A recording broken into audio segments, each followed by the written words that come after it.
Welcome to Kizuna, a Teijin Innovation Vodcast. Like the Japanese words Kizuna, which means enduring bonds between people, we believe in the power of bringing the industry's experts of today's world together to talk about how to develop the newest technologies of the future. My name is Franziska, and I'm an innovation advisor and your host of this podcast.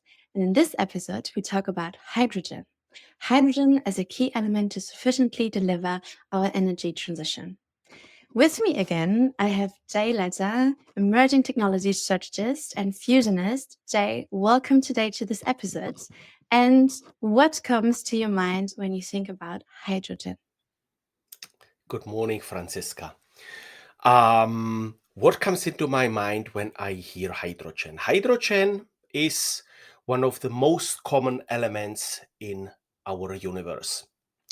What a pity we don't have a natural resource for it. So we have to build it. We need huge energy, a lot of energy to make our hydrogen that we need as replacement due to the current situation, but as well to be future-proof. So it's a tricky thing. It's an area that is very tempting, and I'm very curious to hear what our guest, Mark Breed, will share with us. Yes, you said it. We have an expert today with us, Mark Breed, Hydrogen Business Development Manager from Teijin. Mark, you're an expert, and of course, you know a lot about hydrogen, its great potential, the challenges, and we're super curious to talk with you more about it. How are you today? And warm welcome to be at Kizuna. Yes, I'm great. Very happy to be here together with you to discuss this topic. My name is Mark Breed. I work for Teijin as Hydrogen Business Development Manager. Already for some 6-7 years, so I know a lot, and I also look it from a global warming perspective. That is my starting point when I think of hydrogen. Yeah. Before we dive deep into the topic, could you maybe from your perspective tell us the potential of hydrogen when it comes to the energy transition and climate change in general?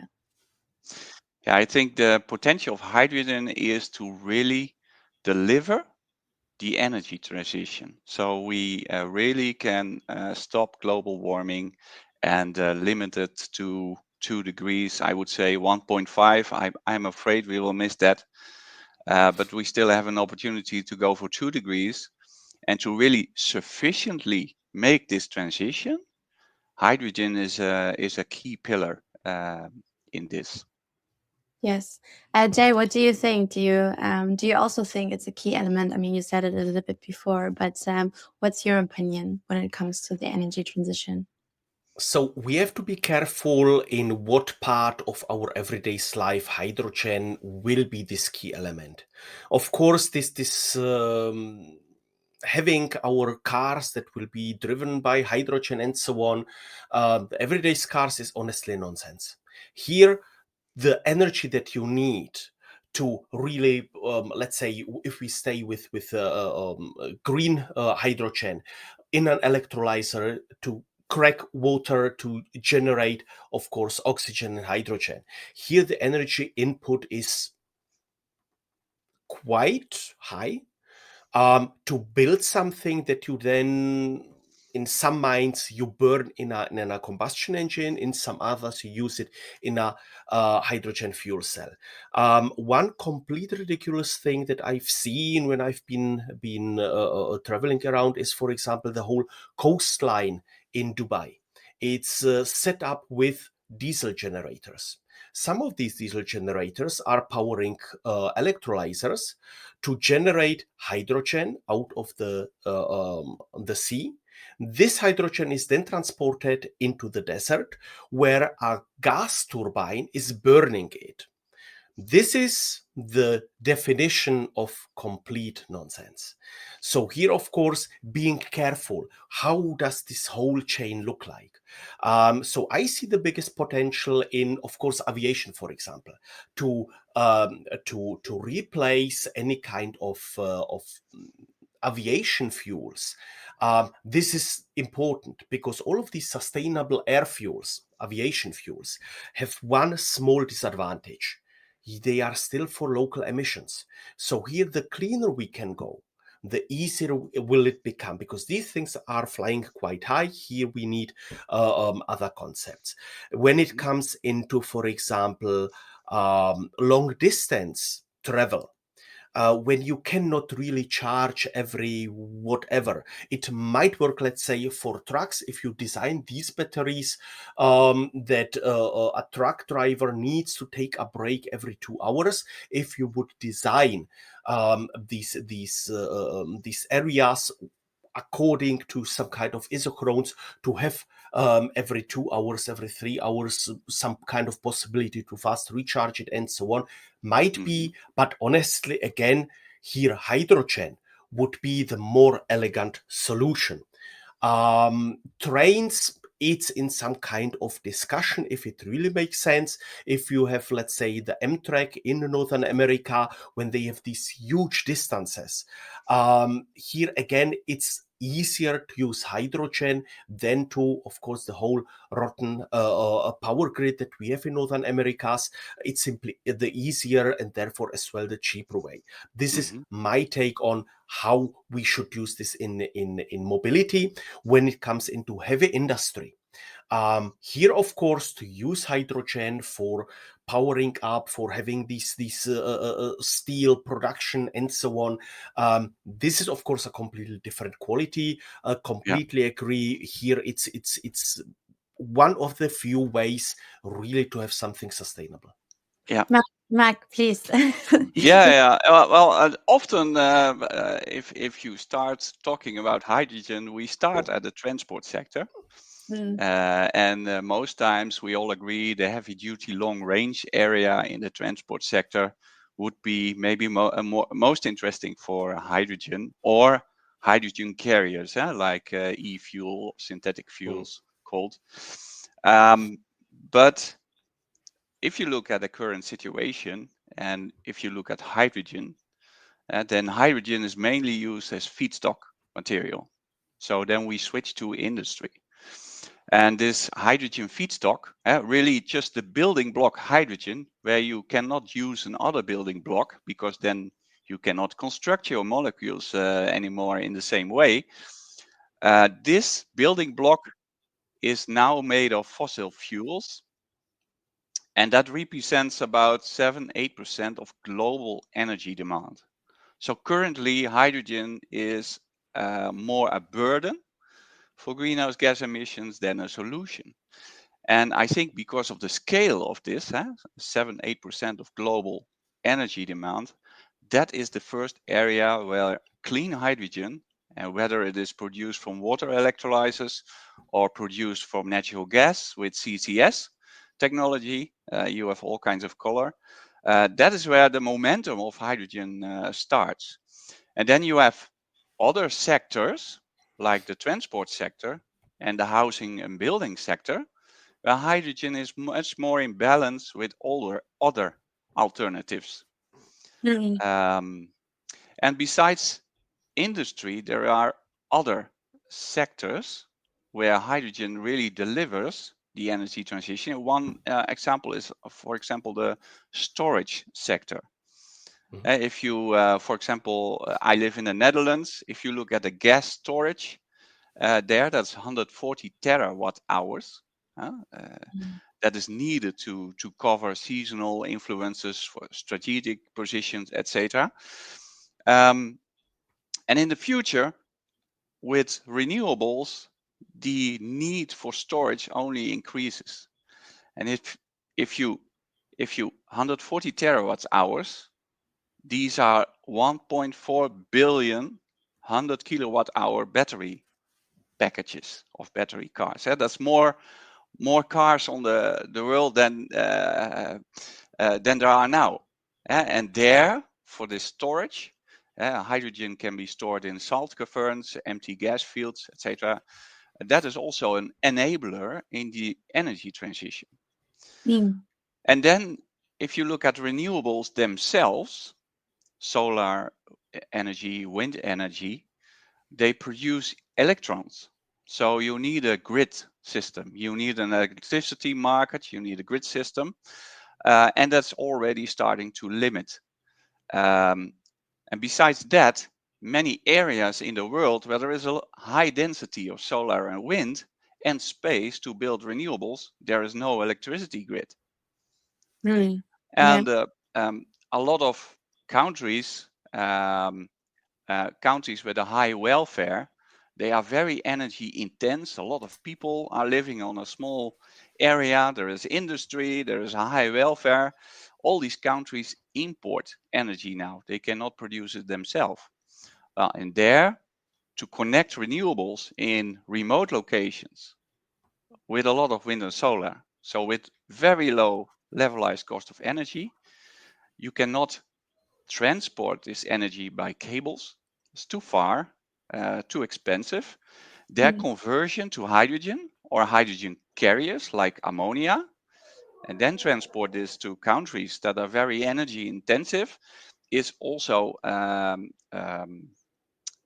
development going on, and that enables renewables, like they call. So we have storage, renewables, we have industry, and then we have two sectors, the transport sector and the housing and building sector. And these last two sectors, I think it's much more in balance with other concepts. So that's high over the. Yeah. Jay, what's your opinion? Where are we at the moment with hydrogen, and where are we heading, from a technology perspective? I mean, Mark, that a little bit. Yeah. Hydrogen, like any other technology, okay, right now we are in some kind of desperate way to find solutions. It's a very emotional discussion when we look, if we stay in the transportation sector, the current thing in Germany with our Ministry for Transport, how he is constantly talking about these these synthetic fuels and so on and so on. Currently, it's really something extremely emotional. You have, of course, the one stream that no one really wants to change. We want to do things how we've always done it.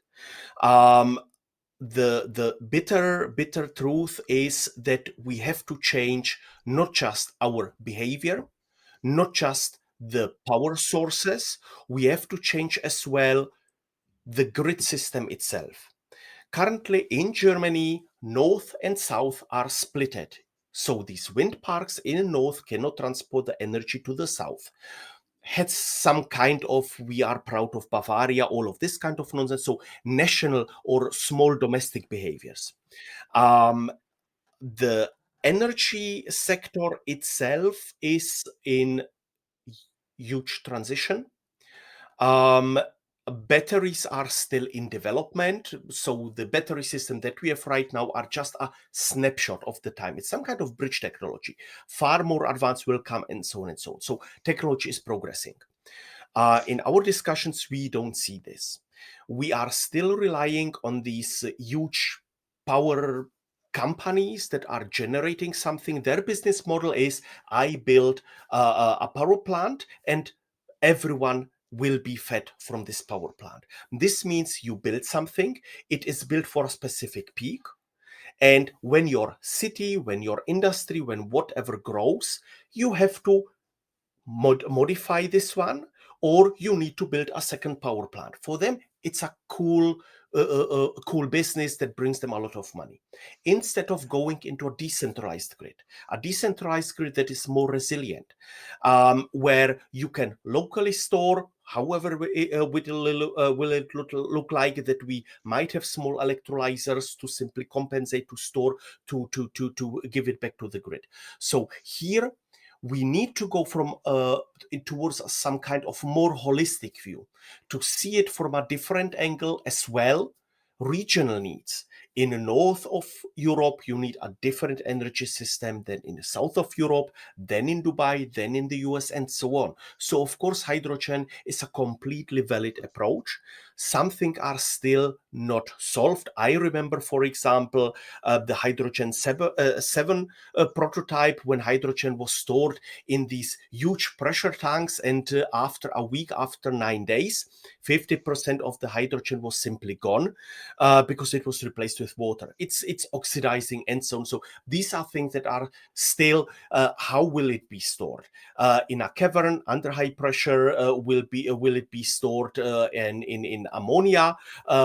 This might have another impact on nature and so on. In case of an accident, will be stored in some kind of metal sponge or whatever. Many concepts we still do not have, let's say, a standardized approach. Right now, many players are trying simply to find the best way how to go. Of course, Teijin is as well one of these important players, simply to bring their own magic into the game. Again, with new materials, then of course as well to support this whole development. Yeah. Yeah. I would like to talk a little bit more about the because Jay made the bridge kind of about the cost competitiveness, because like, I mean, hydrogen is expensive, but we also have, because it's a video podcast, some slides that we can look at. Maybe you can tell us a little bit more about it. Let's see if it's there. It is. So yeah. Hydrogen cost competitiveness. Currently, it's way too expensive. The costs are very high, but all the elements are in place that in time, an economy of scale and the learning curves can be made. So there is a high threshold. That's why it needs a lot of political and funding support. But once this threshold is taken and infrastructure is in place, then it has certainly the potential to be very cost competitive compared to our current fossil fuels. This picture is showing a geographical map of locations with a lot of space and with high wind and solar conditions. And then you just can calculate the levelized cost of energy of electricity there produced. You can calculate what is involved in conversion of this electricity to hydrogen, and then conversion to maybe hydrogen carriers or directly hydrogen by pipeline. And then at your door in Europe or the United States or in Asia, bringing the hydrogen. And let me give an example of a solar panel. If you install a solar panel in the north of Europe, northwest of Europe, then it generates on yearly basis an amount of energy with a levelized cost of energy at your house. If you install that same panel, for example, in North Africa, that panel generates 2.5 times more electricity on a yearly basis. And then if you take this and you convert this energy to hydrogen, and you transport this hydrogen to your same house in Northwest in Europe, then the levelized cost of energy is lower. And besides that, you have an energy carrier that is more cost effective to transport than electrons and more cost effective to store. So there's the cost competitiveness potential of hydrogen. And that is also in the discussion we just had. I think, Jay, you refer to Germany and some other countries who are blocking the new regulations for the sale of combustion engines. Yes. There is a thinking behind that, because it forces one solution. If you phase out combustion and other concepts, it forces one solution: battery electric cars. And several studies show that we cannot bring the full transition with only this concept. The study shows you need a mixture of concepts. So the battery electric vehicles, the fuel cell electric vehicles, you need also synthetic fuels with combustion engines. This together brings the lowest cost to transform the transport sector to net zero. And this is why I think because the problem is global warming and greenhouse gases. The problem is not in itself combustion engines or fossil energy. And in making new regulations, I think it's very important to keep that in mind. Yeah. Yeah. And so basically they ask for leave all options open. There is no silver bullet that delivers the transition. So we need to further investigate all options. But zero emission vehicles, that is where we need to go. Yeah. How do we do this? I mean, sorry, but how? What would be the next step? One of the next steps in Europe is new regulations about alternative fuel infra regulations. And this basically involves that in all corridors or main highways in Europe, every 100 or 200 kilometers, there must be high power charging facilities for cars and trucks. Also, there must be hydrogen fuel facilities for cars and trucks.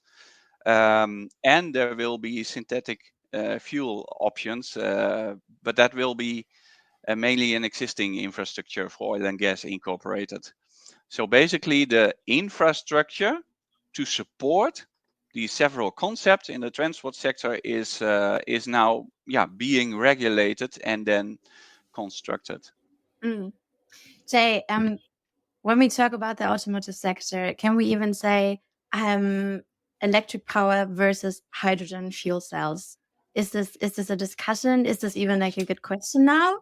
We're already one step further. So if a fuel cell, both types that you've mentioned are electric powered. It's just the thing about, do I get my energy from a fuel cell or from a battery?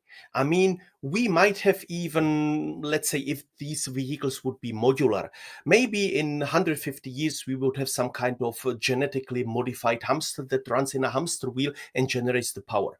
So the transition in the automotive sector to an electric drivetrain is one of the smartest things, because you bring immediately the power onto the street.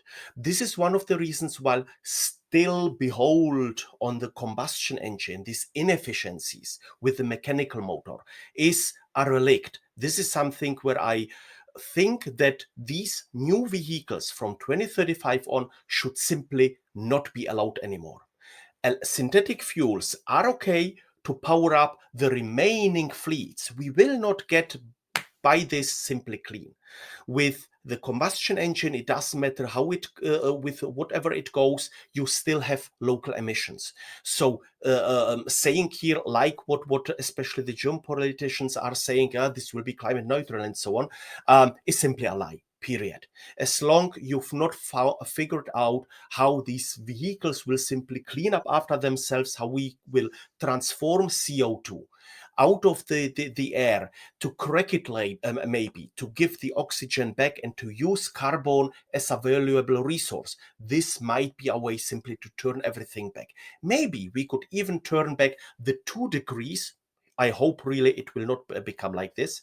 I'm still positive about this, to revert this effect.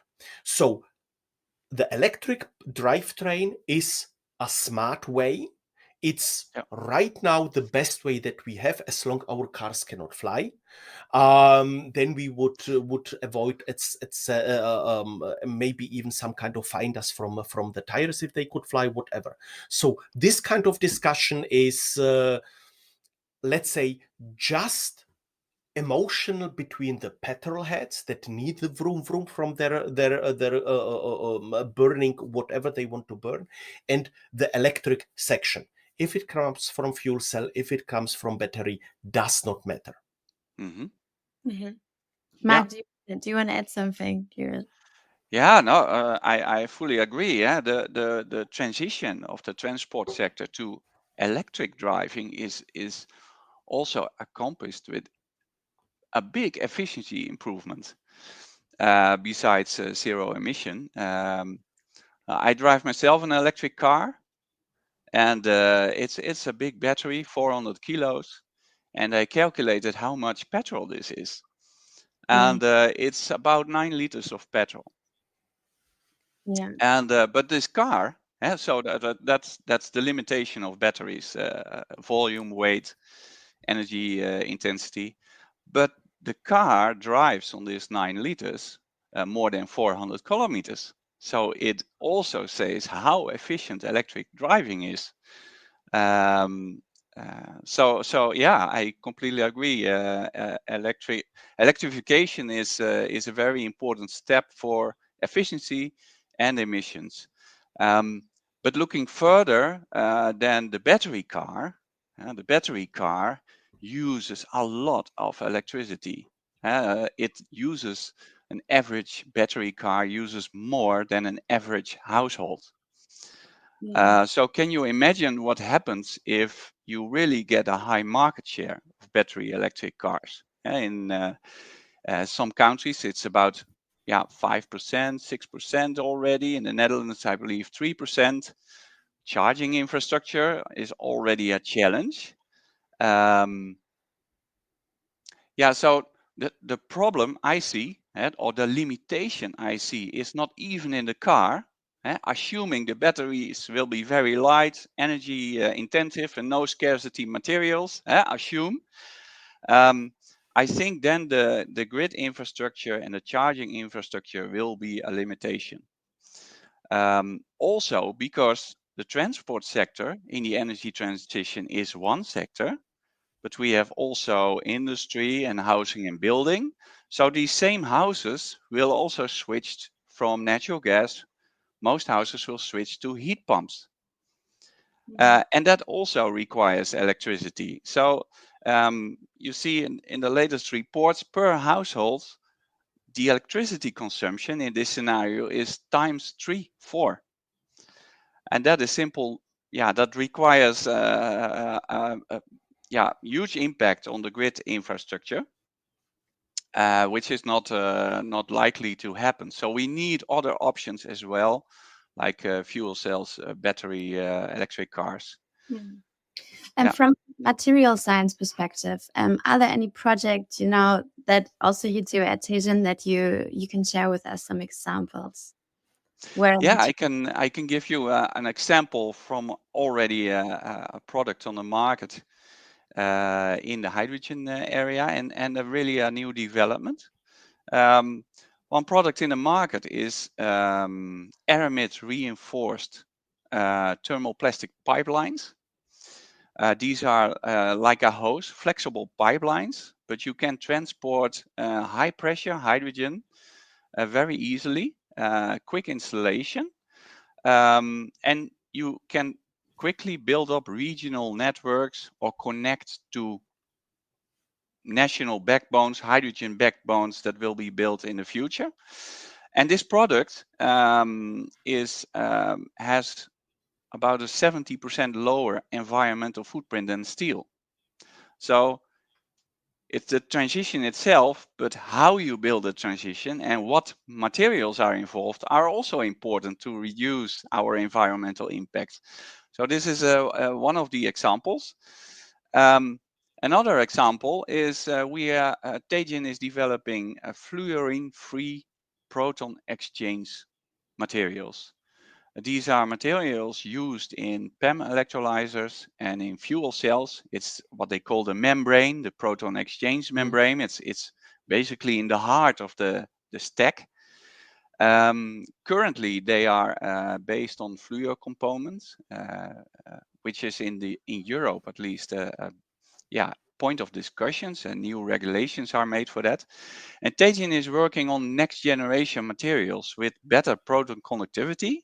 That means increased efficiency, well available raw materials, and fluorine free. And we are in an early stage of development, but it looks very promising. And I think this is really a material that really delivers or supports the society of the future. Yeah.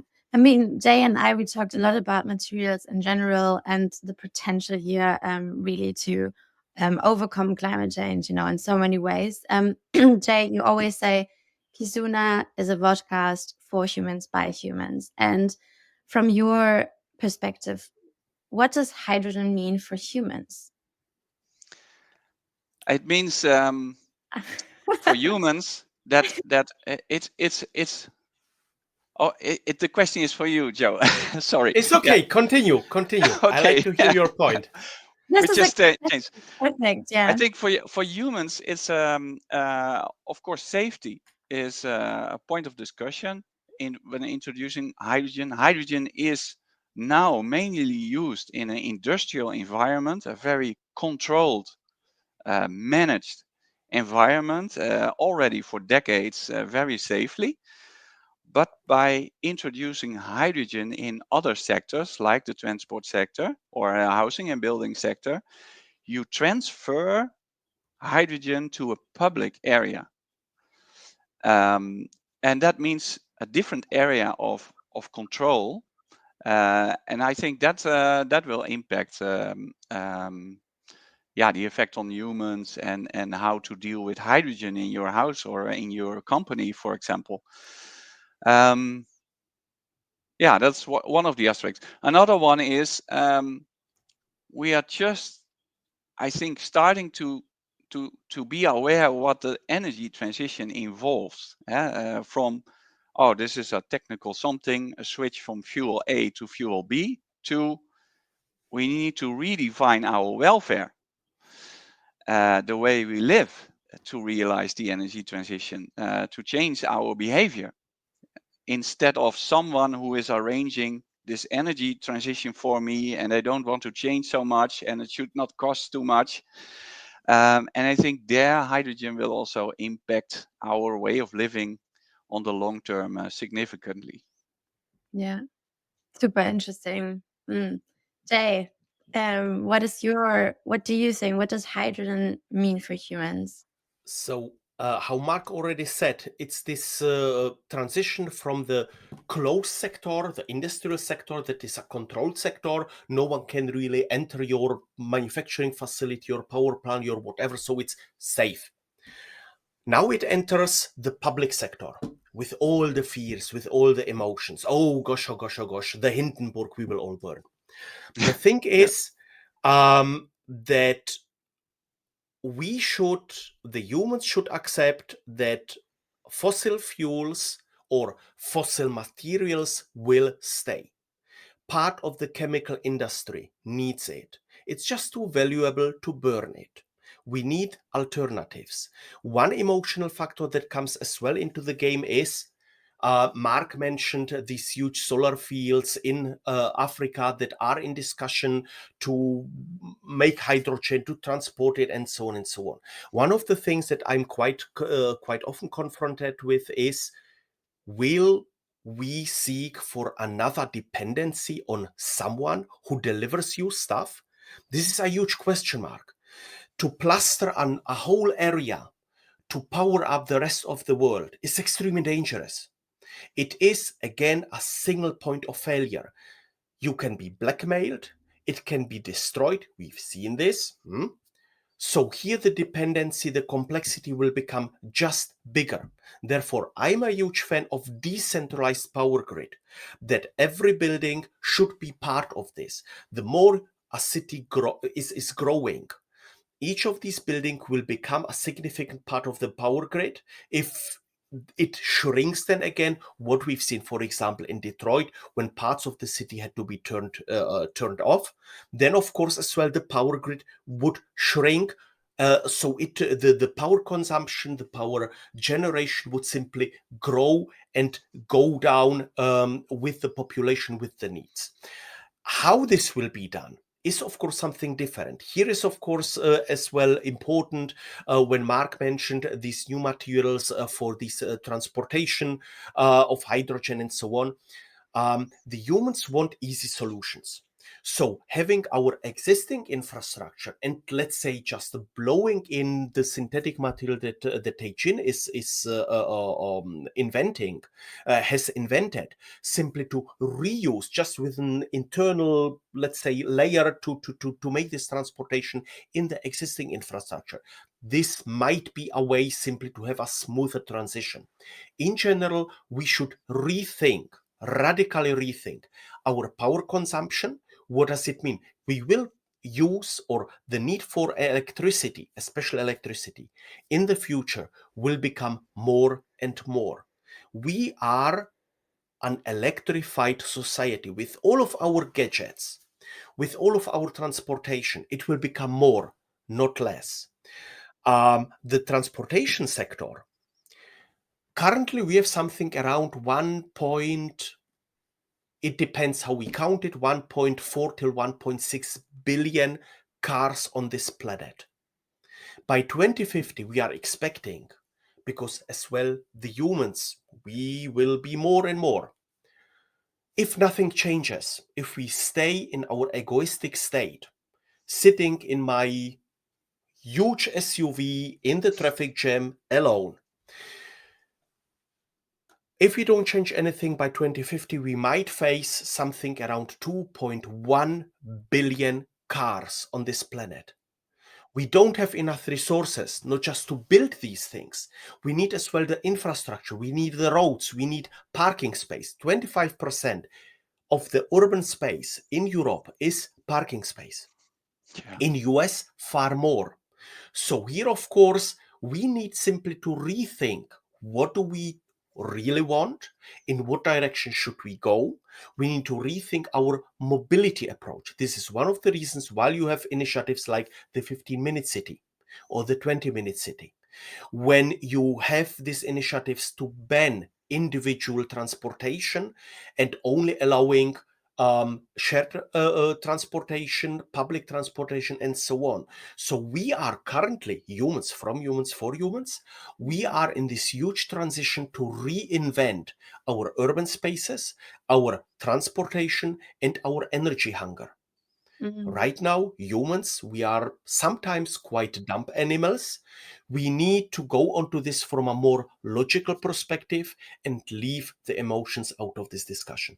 Yeah, I wanted to say this. I feel like at the moment the emotions stand really in the way in what we used to, and that's like I think also a key element for making this transition. Mark, do you wanna add something to it? Yeah, no, it's very interesting. I think the same way. The key in the energy transition, I said hydrogen is a key element, very technical scene, but the key pillar is our own human behaviors, and we need to rethink our way of living. I think that's essential. Otherwise, you cannot make the puzzle, the calculation where we need to be. And that only starts now. I think I see now much more um, um, um, people from other disciplines, behavior disciplines, social disciplines, even psychological disciplines, involved in, hey, what is the energy transition meaning for our society and our human behavior? Yeah, and also the first point of Jay, this single point of failure, this geopolitical changes that are happening, is also a point to take into account, of course. Europe wants to produce as much as possible renewable energy on the continent, let's say, the North Sea and the United States offshore, Asia offshore is really picking up, especially with the floating winds to be a breakthrough technology.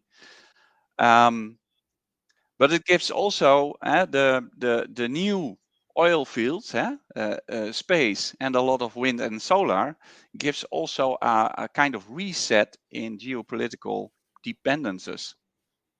These are partly the same countries that now export oil and gas, but a lot of areas are complete new areas and new countries.